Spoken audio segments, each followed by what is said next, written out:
Olá pessoal, sejam bem-vindos à nossa quinta aula sobre a pessoa do Espírito Santo. Hoje nós vamos falar sobre o fruto do Espírito e uma analogia muito útil, talvez algumas pessoas já tenham visto, é a analogia da mexerica. Então ela é um único fruto, mas nós podemos separar os gomos dela para entender o porquê que o apóstolo Paulo descreve o fruto do Espírito sendo uma série de virtudes.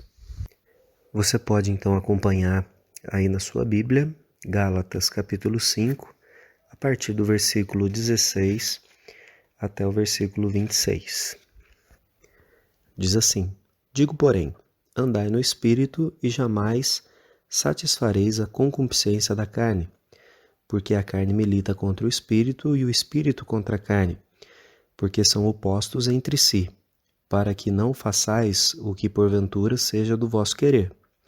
Mas, se sois guiados pelo Espírito, não estáis sob a lei.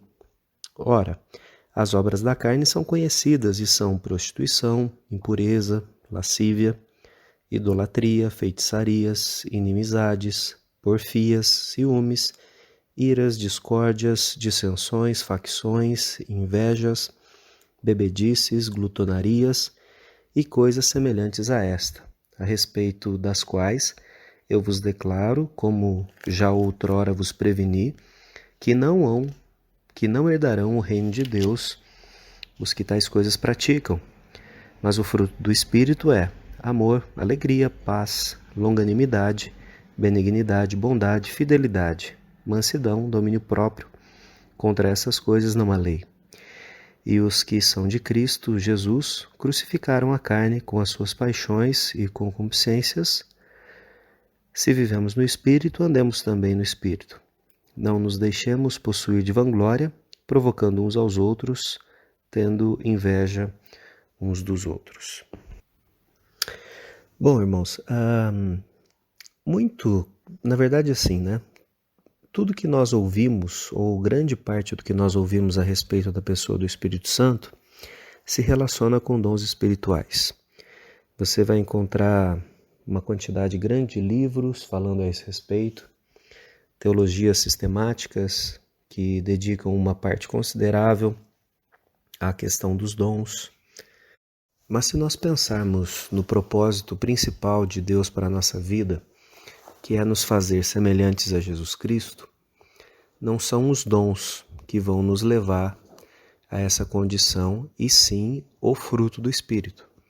Porque se você observar o que Paulo está dizendo aí no texto que nós lemos, ele começa fazendo uma descrição daquilo que é natural para nós.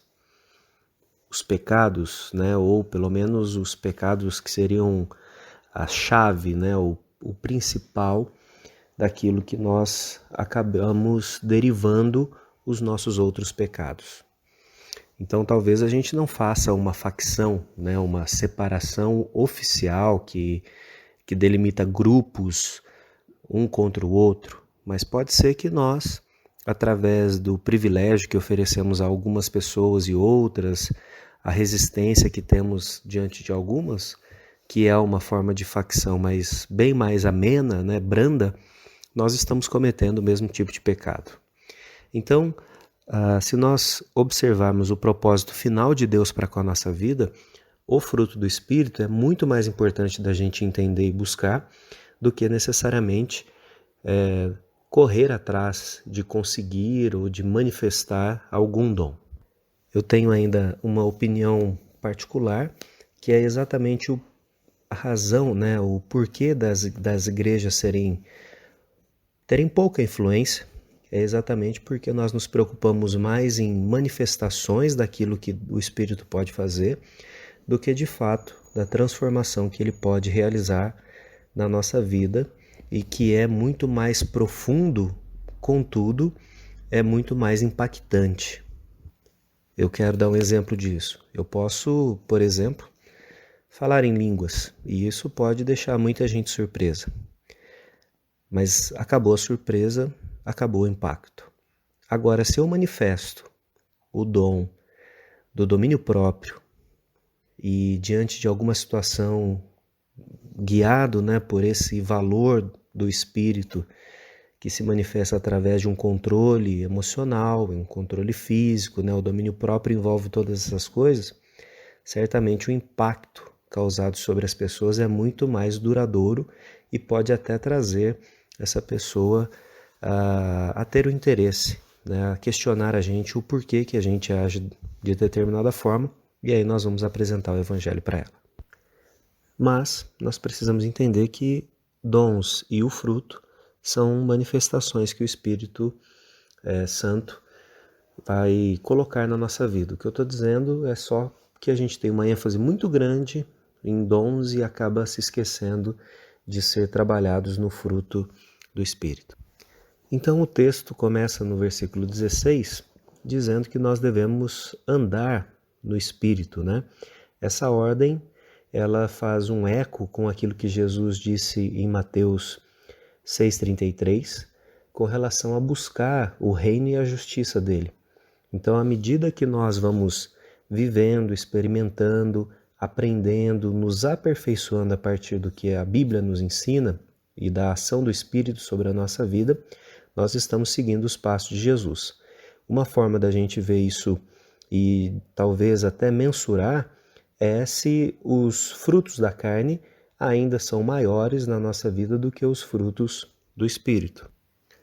O texto que nós lemos aqui de Gálatas, obviamente, ele trata, falando da parte dos pecados, né, das obras da carne, de pessoas que continuam sendo dominadas por elas, por essas obras, e de pessoas que foram libertas pelo Espírito. Por isso que o apóstolo Paulo diz que as pessoas que praticam essas coisas, né, que ainda vivem nessa vida, elas não estarão no céu. A ideia aqui é que as pessoas elas continuam na mesma prática.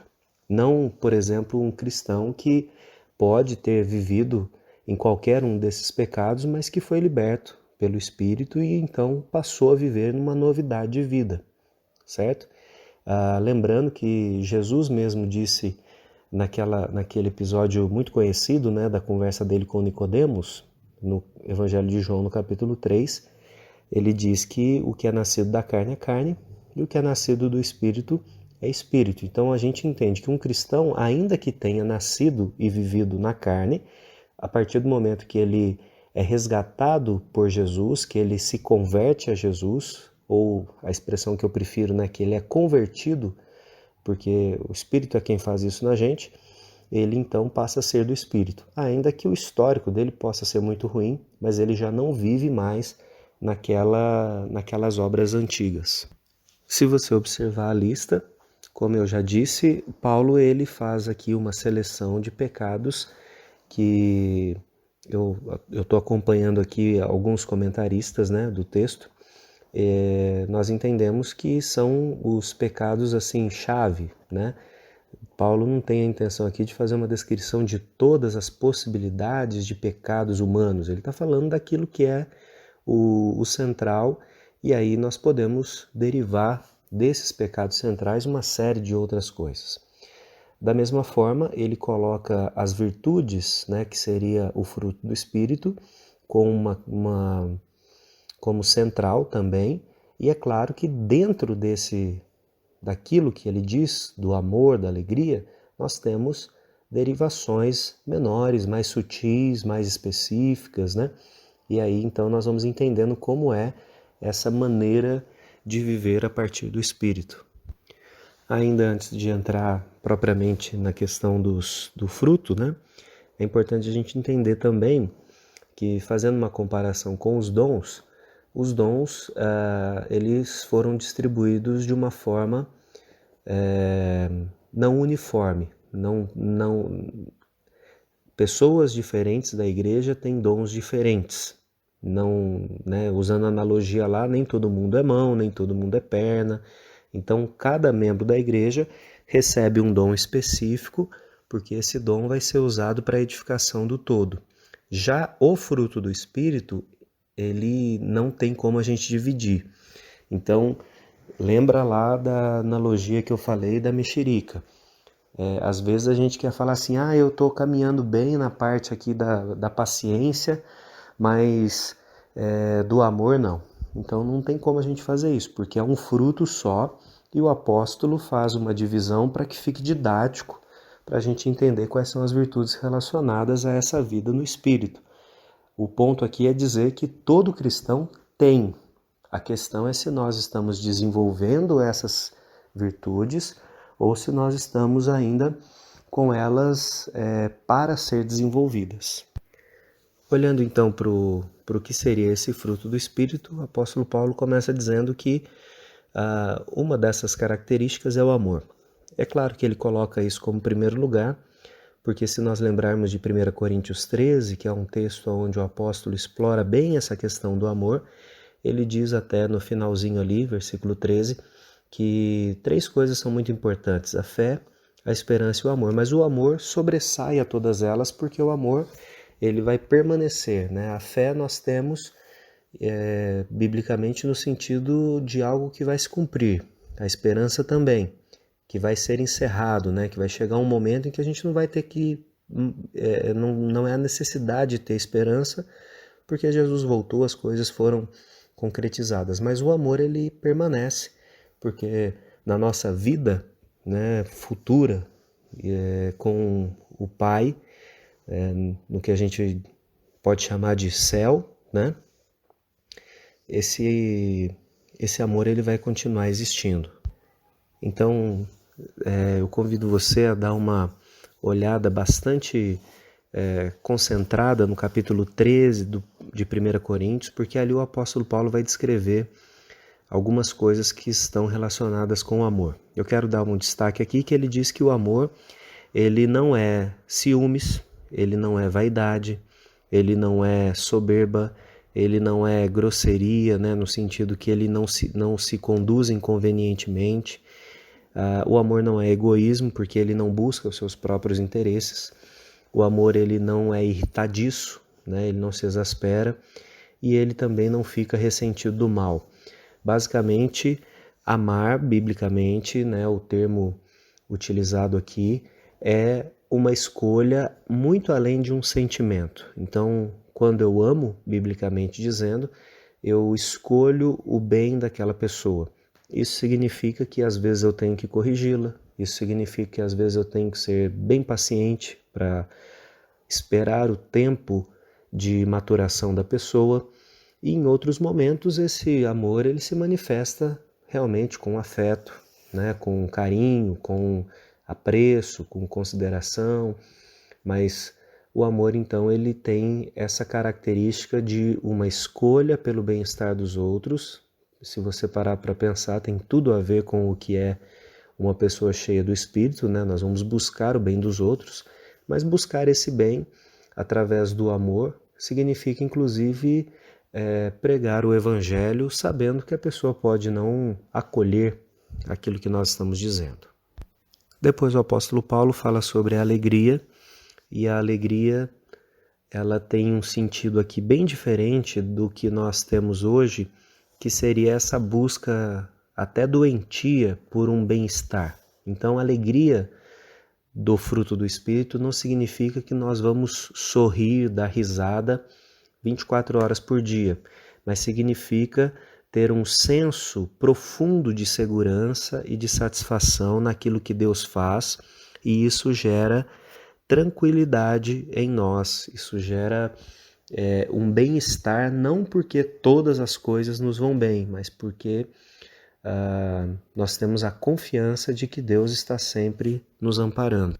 Ainda sobre isso, nós podemos lembrar muito da carta de Paulo aos Filipenses, né, onde ele fala sobre a alegria, sobre estarmos sempre alegres no Senhor, e é importante lembrar do contexto em que o apóstolo Paulo está preso enquanto ele escreve essa carta. Então a condição que ele vivia era totalmente desfavorável, mas ele incentiva a igreja, e ele não faz isso da boca para fora, ele faz porque ele experimenta um bem-estar, ainda que as circunstâncias momentâneas não sejam plenamente satisfatórias. O terceiro item da lista é a paz, que também se refere a algo dentro de nós, né?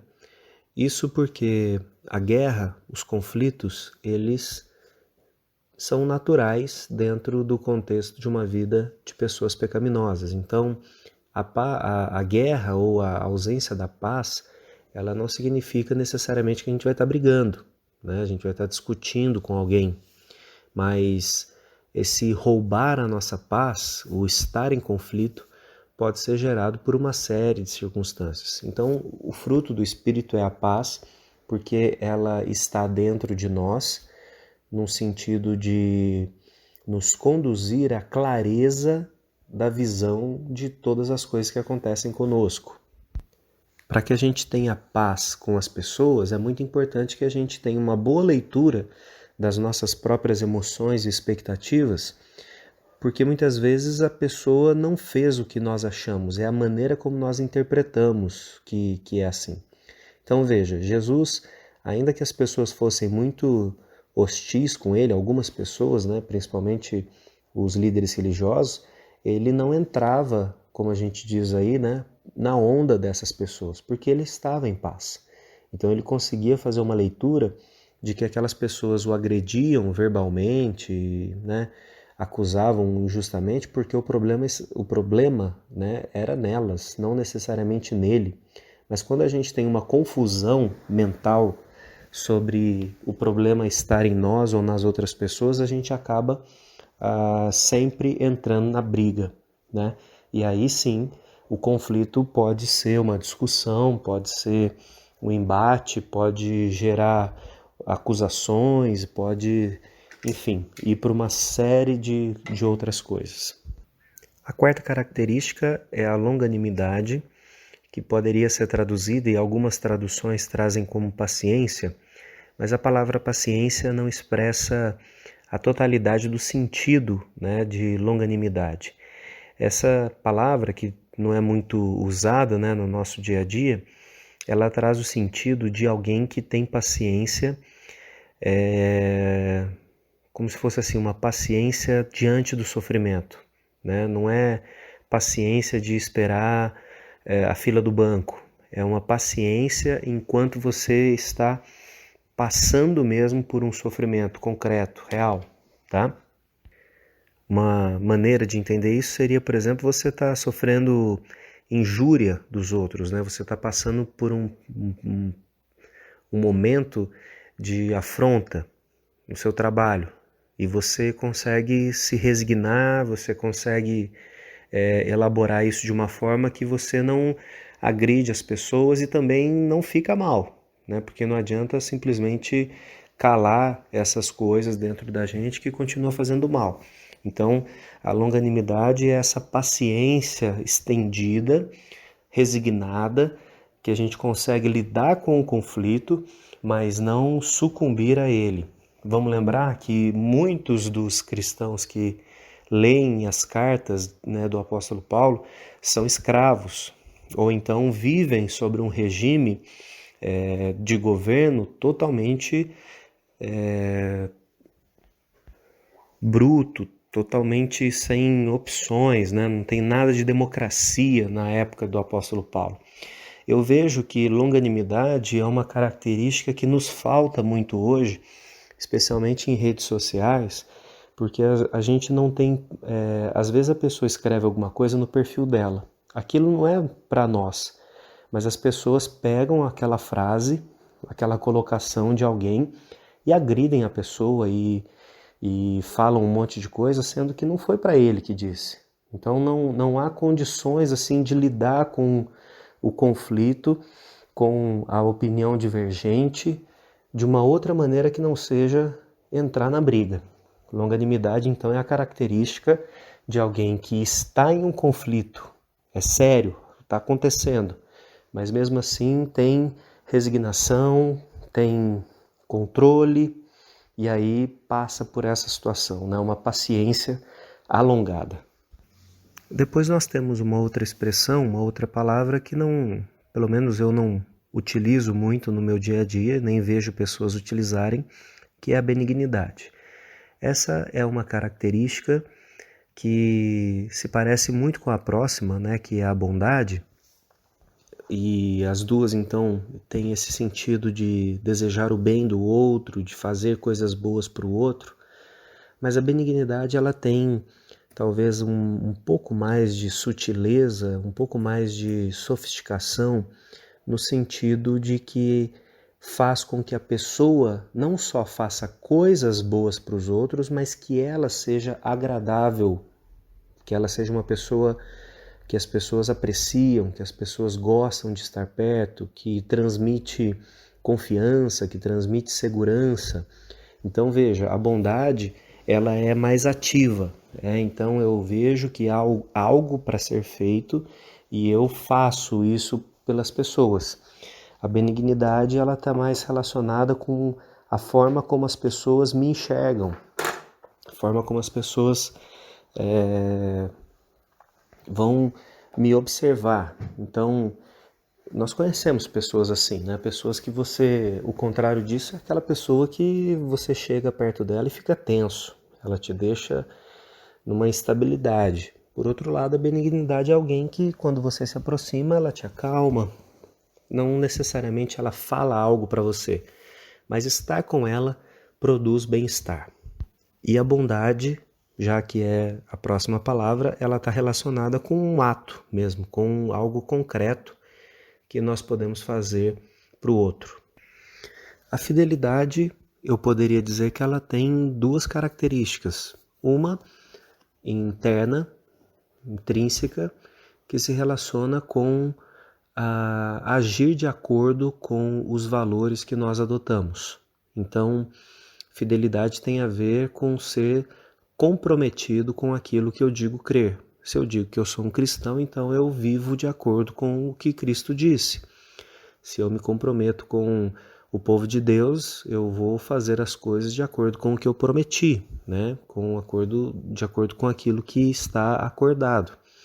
Por outro lado, a fidelidade ela também se manifesta em atitudes com relação de maneira prática, né? Então, eu tenho um compromisso visível, né? Muitas vezes, acho que a maior parte de nós casados utiliza uma aliança. Então, quando eu tenho essa aliança visível, né? Esse símbolo visível de um compromisso, eu não me envolvo com outras pessoas e muito menos tiro a minha aliança para estar em algum lugar. Por quê? Porque à medida que eu tiro esse símbolo, eu estou rompendo com um compromisso que foi feito. É interessante até que a gente utiliza, né, a aliança com o nome da pessoa com que nós nos comprometemos. Por quê? Para eu lembrar que aquela aliança ela não é minha, ela é da outra pessoa, mas eu estou carregando para lembrar disso. Então a mesma coisa acontece com a pessoa, ela está com a minha aliança. A aliança minha não é a que eu uso, essa é da minha esposa.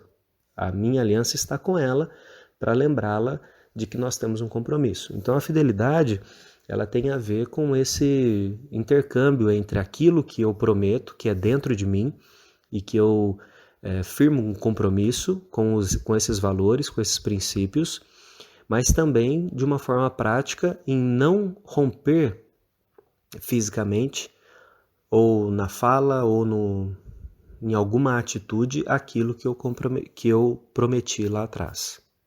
Ainda acredito que para ficar mais claro, né, a Bíblia ela descreve Deus com uma das características dele, que é a fidelidade. Deus é fiel.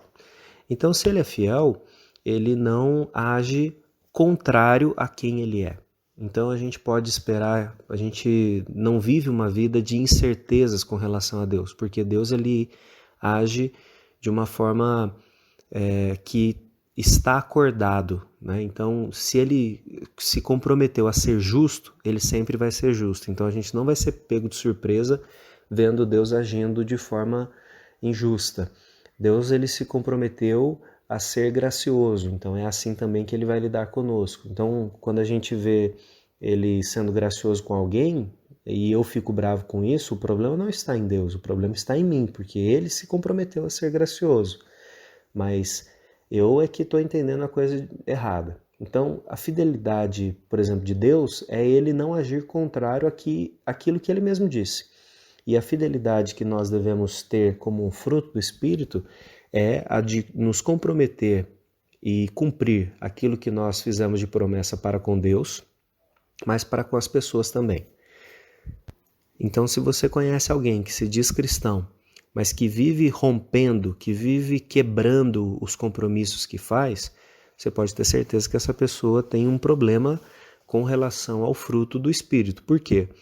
Porque sendo um crente de verdade, ela vai fazer de tudo para honrar a palavra.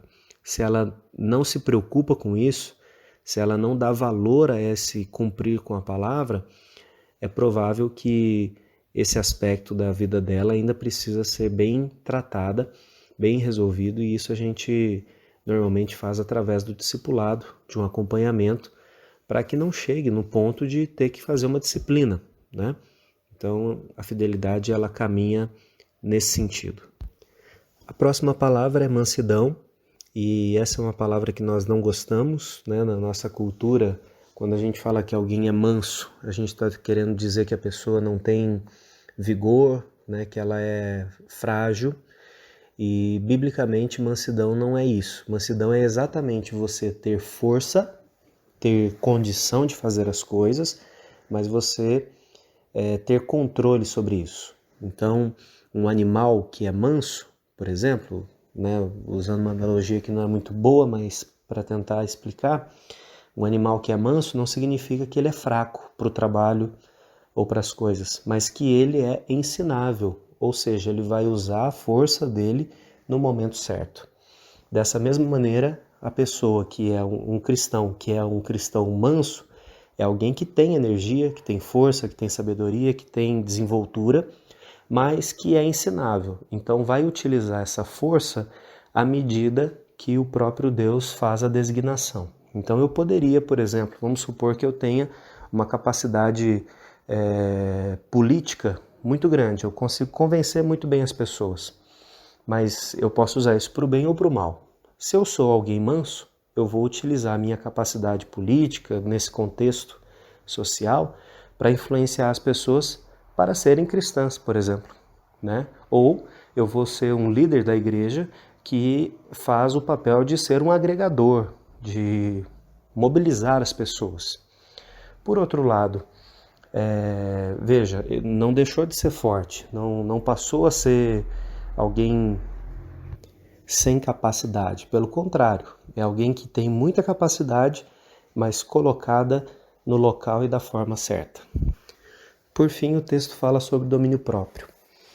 E o domínio próprio é uma capacidade que hoje várias ciências, né, a sociologia, a psicologia e outras, têm dado nomes diferentes. Então, por exemplo, o que é chamado hoje de inteligência emocional, inteligência contextual, inteligência social, é exatamente a característica do domínio próprio. Ou seja, você ter condição de fazer, em primeiro lugar, uma boa análise de quem você é, né? Do que você está sentindo, do que você está pensando, do que esses pensamentos estão gerando em você em termos de comportamento.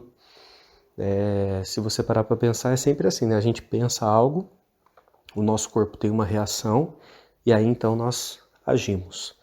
Uma pessoa que tem domínio próprio é alguém que desenvolve a capacidade de ler as suas próprias emoções, seu pensamento, de entender quem você é, para então se colocar, né, da forma como Deus deseja.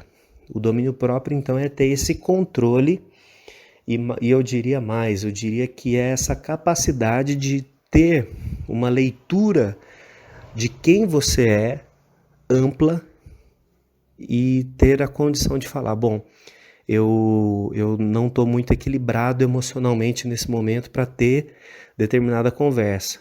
Então o que eu vou fazer? Eu vou me retirar para que, de repente, a minha irritação, de repente o meu medo seja tratado, e aí eu volto para uma conversa em que eu vou ter condições de não ser capturado, né, pelas minhas emoções e acabar falando o que eu não devo, agindo como eu não devo, enfim.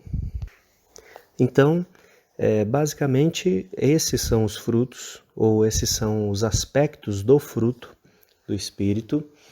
E se você analisar cada um dos itens, e você também pode fazer uma listinha aí na sua casa do que significa para você cada um desses itens, você vai ver que, de fato, se nós desenvolvermos essas características, o nosso impacto como igreja, né, como pessoas que estão inseridas num trabalho, que têm amigos, o nosso impacto vai ser muito profundo na vida dessas pessoas.